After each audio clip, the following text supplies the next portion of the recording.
오늘 예수님께서 부잣집 대문간에 있는 나사로 이야기를 해 주셨습니다.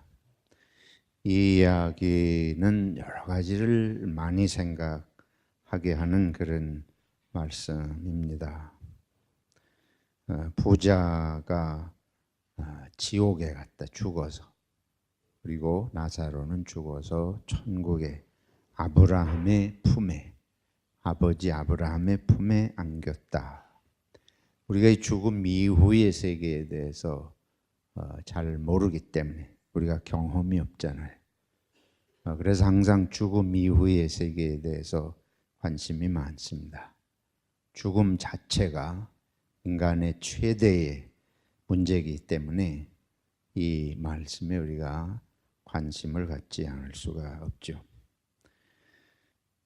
이 아브라함의 품이라는 표현이 나오는데, 이 세상에 있을 때에 나사로는 아무도 그를 품어주는 사람이 없는, 여기 보면 버려졌다, 버려진 사람입니다. 그 부잣집의 대문간에 있는데 그 부자가 충분히 품어줄 수 있는 능력이 있는 사람이죠.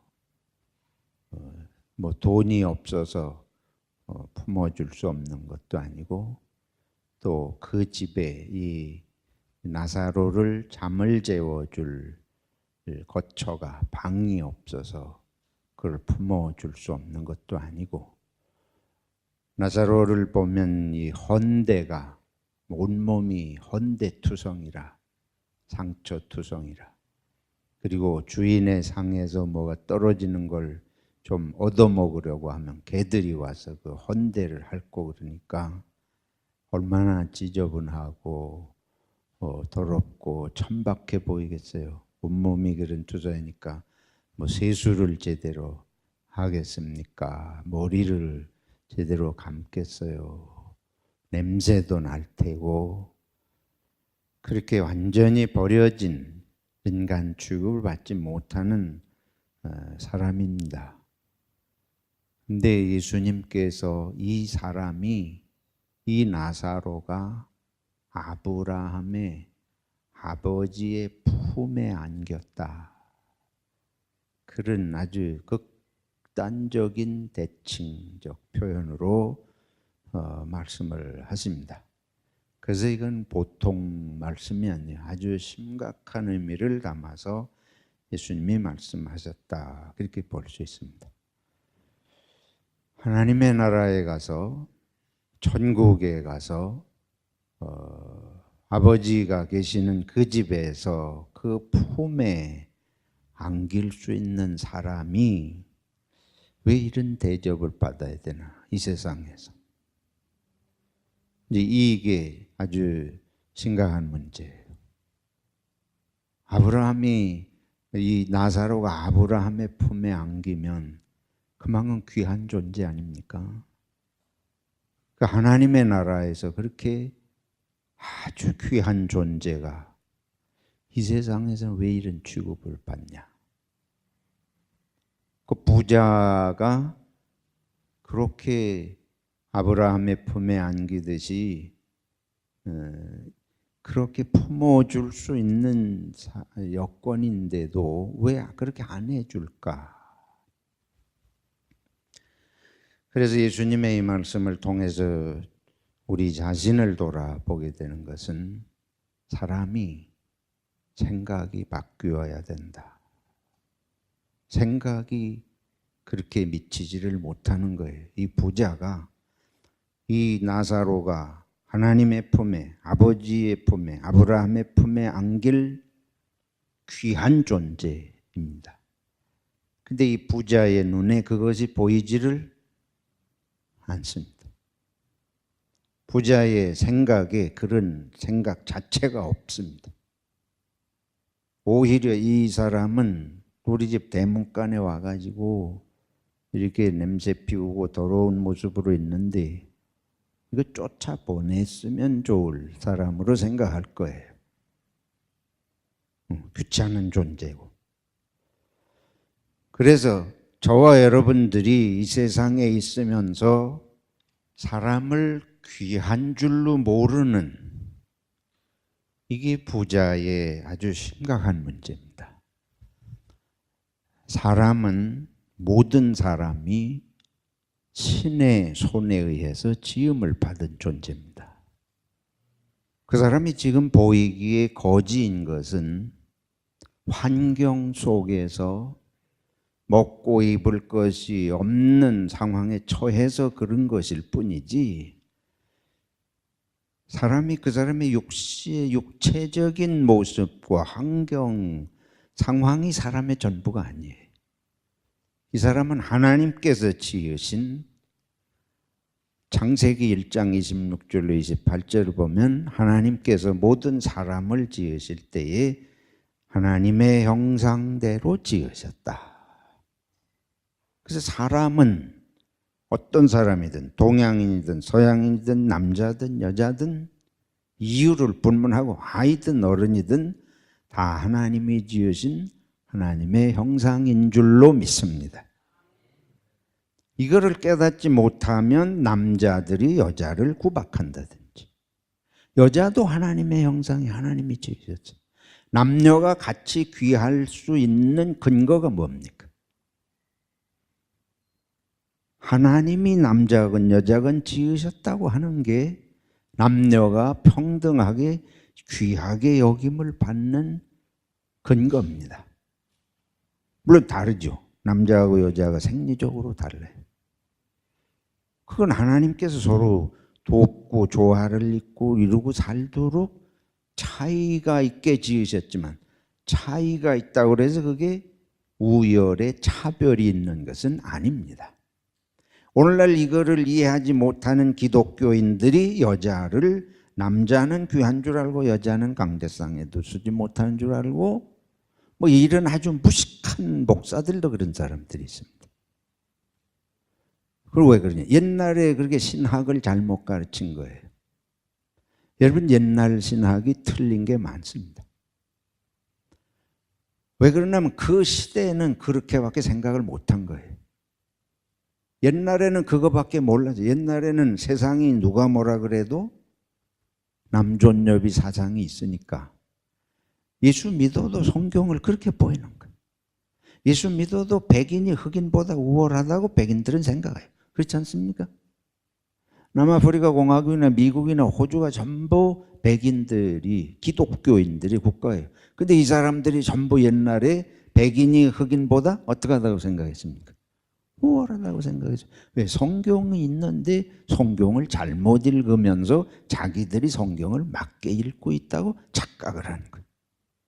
그때는 시대가 다 노예제도를 인정하고 흑인들을 무시하던 사회적인 편견에 같이 영합해서 기독교인들로 똑같이 그런 잘못을 저질렀습니다. 그런데 아직도 한국교회, 뭐 그건 한국교회뿐만 아니에요.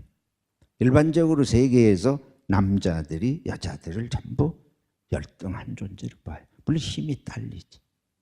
힘이 딸리지만은 요즘에 한국에서는 시험 치면 여자들이 남자보다 시험 더 잘 쳐요. 여자들이 보통 똑똑한 게 아니에요. 남자들은 더 꼴찌에서 몇 번째 헤매요.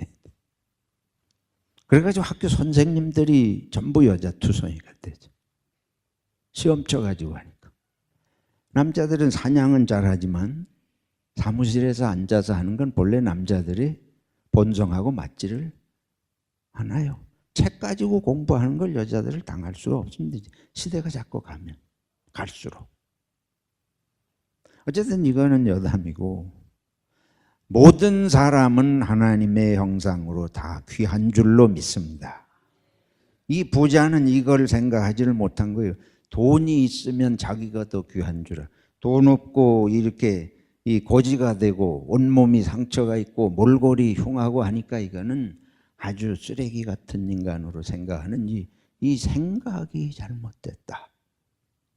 사랑하는 성도 여러분, 우리가 그리스도인 하나님을 믿는, 요 하나님을 믿는 모든 사람은 어떤 형편에 있든지 외모가 어떻든지 기본이 그 사람의 귀하고 존중하고 아브라함의 품에 안길 존재인 걸 믿으시길 바랍니다.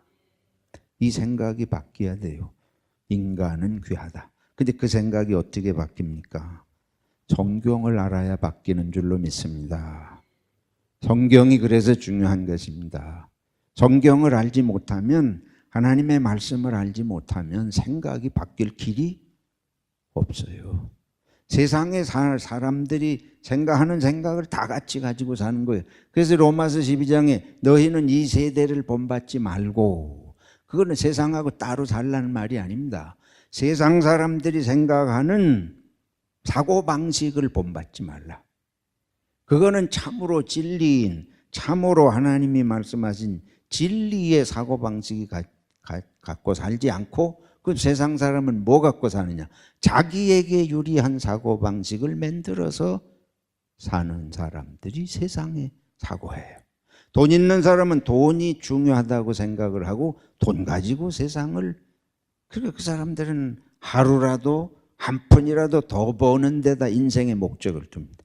정치하는 사람들은 권력이 있는 자들이 그게 가치가 있다. 그래서 국회의원이 되고 대통령이 되고 뭐 이런 조물에게 시의원이라도 되면 그게 귀하고 인생의 성공인 줄 알고 거기다가 목을 매다는 거예요. 가치관이 그렇게 돼 있어요. 왜냐하면 자기들이 남보다 우월한 존재감을 드러내는 걸 귀한 줄로 생각을 합니다. 그래서 성경을 보세요. 예수님의 말씀을 보세요. 자기 우월한 것을 부추기는 것에다 예수님이 가치관을 두신 것이 단 한 구절이나 있습니까? 모든 인간을 존중하는 생각이 기본적으로 여기 있어야 됩니다. 그거는 이방인도 상관이 없어요. 예수님께서, 유대인들의 실패는 그겁니다. 유대인들이 하나님을 믿었지만 이방인들을 존중하지 않는 사고를 가지고 있었지 않습니까? 예수님께서 그것을 강력하게 비판을 하셨습니다. 모든 사람은 인종에 상관없이 다 하나님의 백성들이다. 인간 존중 사상을 이 말씀 속에서 배워야 된다. 그 아브라함의 품에 안길 자인 거를 알지 못하기 때문에 이 나사로를 그렇게 눈앞에 보는데도 푸대접을 하잖아요. 종교도 마찬가지예요. 우리 기독교인들이 가지는 또 어떤 종교들이, 그런 종교인들이 있습니다. 다른 사람을, 다른 종교를 가지고 있다고 그래서 아주 마귀 새끼처럼 생각하는 사람들이 있습니다. 기독교인들도 그런 사람들이 많아요. 그거는 이 사람이 지금 고지기 때문에 그 사람을 천지하는 거고 조금도 다를 바가 없습니다. 그럼 다른 종교 가지는 걸 다, 당신 지금 다원주의를 말하는 겁니까? 착각을 하면 안 돼요. 다른 종교 가진 사람이 하나님을 모르기 때문에 알려주는 게 필요하지만, 그 사람이 다른 종교를 가졌다고 그래서 그 사람을 무시할 이유는 있다? 없습니까? 분명히 해야 됩니다. 한국에 얼마나 광신적인 기독교인들이 다른 종교인들을 무시하는 사람들이 얼마나 많아요. 그거는 바른 태도가 아닙니다. 물론 우리가 열심히 전도해서 하나님의 진리의 말씀을 알도록 가르치고 최선을 다해야 되지만, 그 사람이 다른 종교 가졌다고 그 자체를 무시하는 것은 이 고지 무시하는 부자하고 똑같은 거예요. 권력을 준 사람이 권력 없는 사람 무시하는 거, 그거 똑같아요. 잘생긴 사람이 못생겼다고 해서 무시하는 거, 뭐가 달라요? 그런 것들은 가변적인 거지 바뀔 수 있는 것입니다. 바뀌지 않는 것은 이 사람이 하나님이 지으신 사람이라는 것입니다. 그 사람이 기독교인이 되도록 우리가 전할 가치가 있는 것도 하나님의 사람이, 하나님이 지으신 사람이라고 하는 이 사람을 존중하는 것 때문에 그렇게 할 수 있는 거예요. 진정한 전도라고 하는 건 인간 존중하는 생각부터 있어야 되겠다. 둘째는 이 부자가 왜 이 나사로를 이렇게 대접을 하는가? 자기들은 날마다 자색 옷을 입고 최고급의 그런 세련되고 멋진 옷을 입고 또 베옷을 입고 날마다 호화로이 즐겼다. 근데 이 나사로를 그 축에 안 끼워주는 건 왜 그래요? 내 가족이 아니다. 자주 말씀드리잖아요. 내 식구면 그렇게 할 리가 없죠. 이거는 눈앞에 문간에 보이지만은 내 식구는 아니야. 내 식구는 천리말리 떨어져 있어도 내 식구고, 요거는 눈앞에 보여도 내 식구가 아니니까 혈연이 없어. 핏줄이 나눈 게 없어. 그러니까 내가 돌봐야 할 이유가 아무것도 없는 거예요. 수만리 외국에 가 있어도 다 돈 보내고 붙이고 돌보고 하지만 남남이면은 코앞에서 굶어 죽어 가도 죽든지 말든지, 이게 이제 이 가족 개념의 문제입니다. 가족 개념의 문제예요. 세계적인 종교들을 봅시다. 불교는 가족을 전부 고통의 근원으로 봐요. 모든 인연 중에 relationship, 이 인연 중에 인연이 가족 아니에요. 혈연이 인연의 가장 중심인데, 혈연이 모든 게 이게 고통의 근원이라. 그래서 이 관계를 다 끊는 것이, 다 끊고 산속에 들어가서 수도해야 이 평안을 얻고 도를 통하고, 아주 심플하게 말하면 그런 얘기 아니에요, 결국은. 그래서 출가하는 거 아니에요? 그러니까 불교에서는 다른 존재들이 고통의 근원이라. 거기서 어떻게 보면 회피적인 자기만의, 자기가 도를 통하고 자기가 해탈하는 걸 추구하는, 자기 구원을 추구하는 종교가 불교입니다. 유교를 보자고요. 유교는 뭐 종교가 아니라고 이제 그렇게 말도 하긴 하지만, 유교의 핵심은 인간관계입니다. 삼강오륜이 전부 인간관계에 대한 윤리 도덕입니다. 유교에서 유교는 그러니까 인간관계를 가장 중시하는, 어떻게 보면 바람직한 면이 정말 많은 그런 종교라고 볼 수 있는데, 유교에서 인간관계의 핵은 부자관계예요. 유교에서는 아버지와 아들 관계가 모든 관계의 중심입니다. 부모에게서 자식들은 세 가지 은혜를 받아요. 첫째는 낳아주시는 은혜, 부모님이. 둘째는 길러주시는 은혜. 우리가 부모님 은혜라는 그 노래가 있습니다. 그 노래에 보면 낳으실 때 낳아주시는 그거를 가장 큰 은혜로 봐요. 그리고 길러주시고, 그 다음에 유교에서 말하는 세 번째 부모님에게 받는 은혜는 재산을 상속받는 것입니다. 근데 낳아주시고 길러주시고 재산을 상속해 주는 게 은혜인데, 이게 모든 사람에게 똑같이 적용되는 게 아니에요. 아버지와 아들이 이게 가장 중심적이에요. 그래서 자식은 부모에게 이 세 가지를 갚아야 돼요. 은혜에 대한 보답이라고 볼 수가 있습니다. 나를 낳아주셨기 때문에 그게 가장 큰 은혜인데, 그 은혜에 대한 보답은 어떻게 해야 돼요? 자식을 낳아드려야 돼요. 내가 자식을 낳는 건 부모님에게 효도하는 길입니다. 이게 유교의 윤리예요. 그래서 자식을 못 낳는 건 부모에게 뭐 하는 게 되겠어요? 불효하는 게 되는 거예요. 자식을 못 낳아주는 건 불효하는 게 돼요. 그래서 자식을 못 낳는 여인이 그렇게 구박을 받는 이유가 그 원리 때문에 그렇습니다. 자식을 낳아드려야 돼. 자식을 낳아서 대를 이어야 돼. 아주 중요한 원리. 두 번째는 나를 길러주셨으니까 내가 또 부모님을 봉양을 해야 돼.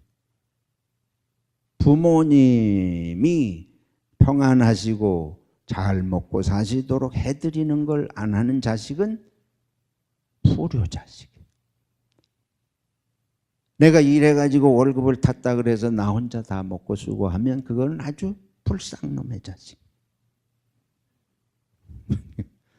월급 벌면 다 옛날엔 다 누구에게 바쳐야 됩니까? 부모에게 다 갖다 그냥 가 바치는 거예요. 그게 유교에서는 당연한 거예요. 부모님이 나를 낳아서 그렇게 길러주셨는데 내가 커가지고 돈 벌었다고 나 혼자 다 먹고 쓰냐. 안 되는 거예요. 다 부모님 다 드려도 할 말이 없는 거예요. 사실 다 드려야 돼. 그러고 타서 써야 돼. 자식이 난. 기본적으로 유교에서. 세 번째에 대한 보답이 제사를 드려야 됩니다. 돌아가셔도 부모님은 부모님. 이게 제사는 효의 연장입니다. 유교에서 말하는 제사는 효의 연장이에요. 근데 이게 전부 아버지와 아들 사이를 가장 중요하게 여기니까 여자는 항상 열외, 딸은 열외. 그렇게 되잖아요. 그리고 제사를 드리는 건 누가 드려요? 아들들이 많이 있어도 맏아들이 드려야 되니까 장자에게 항상 재산의 절반 이상이 장자에게 가요. 일반적으로. 장자에게 재산 제일 많이 줘요. 왜냐하면 부모님 돌아가시면 이 맏아들이 제사 지내서 부모님을 또 돌아가셨지만 봉양해야 되는 거거든요. 가족이 모든 관계, 이 혈연이 모든 것의 관계. 그것도 부자 관계 중심에. 다른 관계를 중요하게 하시긴 하지만 이게 가장 핵심적입니다. 그럼 우리 기독교는 어떻습니까? 여기에서 예수님께서 말씀하시는 오늘 누가복음 16장에서 보는 핵심은 뭐예요? 기독교도 그럼 그런 거냐? 이거는 자기 불교식의 자기 세계를 추구하는 인간 존재의 의미가 유교식으로 그런 혈연관계 중심의 가족제도 개념. 예수님께서는 기독교는 우리 하나님을 믿는 기독교는 하나님이 누구시다? 아버지시다. 하나님이 아버지가 되면 모든 인간은 다 뭐예요? 하나님의 자녀들이죠. 이게 예수님이 끊임없이 하나님을 아버지라고 부르시는 까닭입니다.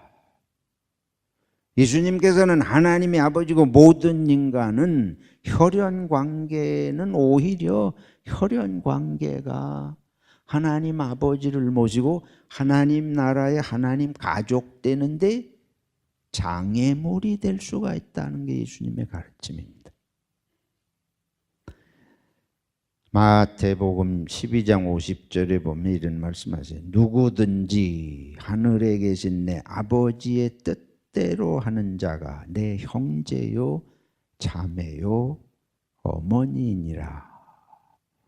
예수님의 어머니하고 형제 자매들이 찾아와서 예수님 만나려고 그러니까 예수님 그렇게 말씀하시잖아요. 하나님 아버지, 하늘에 계신 내 아버지, 그 아버지의 뜻대로 사는 자가 형제 자매고 어머니다. 이 가족 개념의 변화를 예수님 말씀하시는 거예요. 너희들이 이 세상에 살면서 육신적인 혈육관계 그걸 소홀히 여기라는 거 아닙니다. 그게 소중하지만은 그러나 잊어버리지 말아야 할 것은 하나님의 나라에선 모두가 하나님의 자녀들이다. 또 이런 말씀도 하세요. 마태복음 19장 29절에 보면 또 내 이름을 위하여 집이나 형제나 자매나 부모나 자식이나 전토를 벌인 자마다. 이게 벌이라는 데 초점이 있는 게 아니죠. 이 의미는 이렇게 버린 자마다 여러 배를 받고 또 영생을 상속하리라. 이 세상에서 모든 것이 혈연 중심으로 되는 게 하나님의 나라, 참된 인간의 서로 사랑하고 행복하는 걸 방해하기 때문에 예수님께서는 제자들에게 이렇게 가르치셨습니다. 오늘 이 나사로와 부자의 말씀을 통해서 우리들에게 깨우치시는 건 그거예요. 우리들이 사는 목적은 나와 내 혈연 중심의 가족을 돌보다가 죽어서 또 후손이 제사 지내주고 뭐 이런 개념을 초월하는 것입니다. 기독교는 예수님의 말씀은 아주 위대한 말씀이에요. 그거는 모든 인류가 하나님의 자녀들이다. 그래서 지금 아주 더러워 보이고 정말 천박하게 보일지라도 그렇게 봐서는 안 된다. 아브라함의 품에 안길 그거를 보고 그거를 네가 지금 재물이 있으면 이 사람을 돌봐주도록 하기 위해서 내게 재물이 주어졌다. 그래서 결론은 이제 그겁니다. 세 번째 중요한 것은 첫째는 모든 사람이 귀하다는 사상이 들어가야 되고 둘째는 모든 사람이 내 가족이다 하는 것을 깨닫는 것이고 이제 중요한 것은 그럼 너의 삶의 목적이나 앞으로 살아가며 실천할 게 뭐냐? 바로 이 거지 나사로처럼 하나님의 자식이고 하나님의 품에 안길 존재이고 귀한 존재인데 지금 여기서 그렇게 살지 못하지 않느냐? 그러면 네 할 일은 뭐냐? 이 사람이 하나님의 자녀고 아버지 품에 안길 그 존재의 귀함을 이 세상에 있는 동안 회복하도록 네가 도와줘야 된다. 믿습니까? 네가 돈을 가졌냐? 돈으로 그걸 도와줘. 사실은 돈 가지고 도와주는 일이 제일 쉬운 일입니다. 돈이 있으면 돈 가지고 네가 돈 가지고 있는 거 가지고 목욕 좀 시켜주고 잠자리도 해주고 먹을 거 주면 이 사람이 얼마나 사람 인물이 좋아지고 자존감이 회복이 되고 행복하고 네가 이 사람을 그렇게 하나님이 본래 지어서 보내셨던 그런 모습을 회복시킬 수 있는 정말 좋은 여건을 네가 가지고 있는데 왜 안 써먹어? 거꾸로네. 하나님이 네 형제의 어려움을 네 형제의 귀함을 회복시킬 수 있는 조건을 너에게 주셨는데 그걸 가지고 오히려 자랑으로 무슨 뭐 우월감으로 생각하고 이 사람을 무시하는 쪽에 써먹으니 네 놈은 하나님의 주신 은혜를 거꾸로 써먹고 있구나. 안 그렇습니까? 권력자들이 마찬가지예요. 내게 권력이 주어졌으면 네 권력을 가지고 이 세상에 권력이 없어서 힘이 없어서 짓밟히고 법의 보호도 제대로 못 받고 이런 사람들이 있었는데 네가 힘을 가지고 다른 사람들이 법 아래서 정당한 보호를 받을 수 있게 도와주고 뭐 그럴 수 있어. 근데 그거 어떻게 해요? 한국의 권력자들이 권력을 주면 법을 무시하고 자기 가까운 자들은 법도 막 그냥 깔아뭉개면서 뭐 높은 자리 막 하고 돈 벌고 이러면서 힘없는 사람들은 짓밟. 최경환이라는 새누리당의 국회의원이 보니까 아주 힘 있는 자예요. 여당의 뭐 두 번째, 세 번째 되는 자인지 자기 가까운 사람을 합격시키기 위해서 딴 사람 뭐 2천 몇 등을 한 사람을 끌어올려 가지고 이렇게 막 합격을 시키고 그런 얘기가 보도되더라고요. 그게 그 사람뿐입니까? 권력 가진 자들은 다 그렇게 살아요. 그러니까 어디 가겠습니까?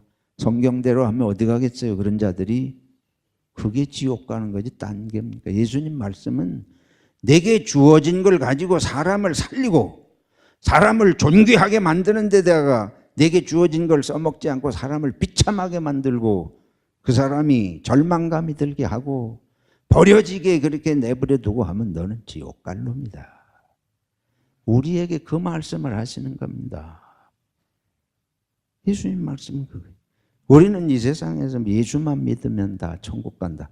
맞지요? 맞는데 그럼 예수 믿으면 예수님 말씀대로 살려는 게 그게 목적이지. 사는 건 어떻게 살든지 사고방식은 어떻게 갔든지 예수 이름만 부르면 거기 가는 거냐. 그거는 마술이고 도깨비 방맹이고. 저도 반성을 하면서 이 생각을 좀 바꿔야 된다. 교회도 그래요. 교회도 반성할 것 투성이에요. 왜 그렇게 교회도 성도들도 보면은 귀한 사람, 안 귀한 사람을 너무 가려. 한국 사람을 너무 가려. 이름이 있고 유명하면 그냥 침을 흘리듯이. 또 목사들도 그래요. 한국에도 뭐 유명한 사람 불러오려고 아주 야단이에요. 그런 데는 그냥 줄을 서서 교회도 다 뭐 그래야 커야 나가고 이름이 써야 나가고. 이 사고방식이 고쳐져야 되는데 성경 말씀을 예수님의 사상을 제대로 알아야 이게 바뀔 줄로 믿습니다. 이게 바뀌지 않으면 행동이 나올 수가 없어요. 이게 바뀌지 않으면 행동이 나올 수 없죠. 끝으로 한 말씀 드릴 것은 알았으면 이제 그렇게 해야 됩니다. 여러분들이 주일에 교회 나오실 때도 다른 직장에 나가서 이웃을 대하실 때도 항상 예수님 말씀을 생각하고 내가 어떻게 행동해야 될까? 내가 부지불식간에 사장이면 벌벌 떨고 나보다 밑에 직원이면 우습게 여기고 힘을 쓰려고 그러고 그러면 이 부자하고 다를 게 하나도 없다. 하나도 없다. 그래서 매 순간 사람은 귀하다. 모든 사람이 귀하다. 하나님이 내 속의 생각이 부지불식간에 나도 습관이 들어서 부지불식간에 사람을 무시하는 때가 있고 뭐 조금 모양이 취해 보이고 하면은 당장 그 우습게 생각. 하나님 내 속에서 이 생각을 뽑아내 주십시오. 일생을 살아오면서 내가 많은 사람들을 그렇게 해서 보이지 않게 상처를 입혔습니다. 하나님 용서해 주시고 이 사람이 하나님의 품에 안길 사람인 걸 내가 잊지 않고 기억하고 그렇게 대우하고 그런 사람으로 높임받을 수 있도록 내가 행동할 수 있도록 도와줄 수 있도록 나를 깨우쳐 주시옵소서. 예수님이 어린애를 보고 그러셨잖아요. 어린아이들을 함부로 대하지 마라. 하나님의 나라에 어린이들을 돌보는 누가 있다? 천사들이 있다. 예수님의 말씀은 한결같아요. 아이들이고 이런 나사로고 누구고 예수님이 하신 말씀은 다 하나님의 나라에서 귀한 존재인 것을 잊지 마라. 성도 간에 마찬가지입니다. 우리 서로 성도 간에 어떤 사람을 천시하고 뭐 우리 마음에 안 드는 사람이 있을 수가 있어요. 근데 그거는 내가 문제지. 내가 사고방식이 안 바뀌어서. 여기 부자가 어떻게 해요? 부자가 지옥에 가가지고 나사로를 살려 보내가지고 우리 형제들이 다섯인데 좀 이 지옥에 나같이 오지 않도록 가서 깨우치게 해 주십시오. 그러니까 아브라함이 뭐라 그런가 하면 모세와 선지자들에게 안 듣는 자는 죽은 자가 살아나서 말을 해도 듣지 않는다. 저와 여러분이 우리 마음을 봅시다. 안 듣는 사람은 항상 안 듣습니다. 잘 생각해 보세요. 설교 비판, 이런 얘기하면 조금 뭐 하지만 이해하기 쉽게 설교 비판하는 사람은 항상 해, 항상 해. 설교가 잘못될 수 있어요. 마음에 안 들 수 있어요. 그 얘기를 하는 게 아니고 비판하는 사람은 항상 비판. 내가 보니까 그렇더라. 어디 가도 그게 보이는 거예요. 어디 가도 눈에 그게 보이고 어디 가도 그렇게 들려. 그러니까 그 사람은 죽은 사람이 살아나서 해도 안 듣는다. 안 듣는 사람 안 듣습니다. 듣는 사람은 누가 해도 듣는 거예요. 그래서 하나님 앞에 우리가 기도할 하나님, 씨 뿌리는 비유처럼 내 마음이 듣는 마음으로 바꾸어 주십시오. 이 마음에 말씀이 싹이 나서 열매 맺을 수 있도록 성령님 나를 도와주시옵소서. 사랑하는 성도 여러분, 저도 회개하고 반성하면서 우리가 다 같이 사람을 귀히 여기고 다 같이 아브라함의 품에 안기고 하나님 나라의 축복을 누리는 삶을 살 수 있기를 주님의 이름으로 축원합니다. 자비로우신 하나님, 우리 마음이 얼마나 하나님의 뜻에 합당하지 않은지 고백하지 않을 수 없습니다. 주님께서 십자가의 보혈로 우리 마음을 깨끗이 씻어주시고 하나님이 보시기 아름다운 마음으로 날마다 새 마음으로 축복해 주시옵소서. 예수님의 이름으로 기도하옵나이다. 아멘.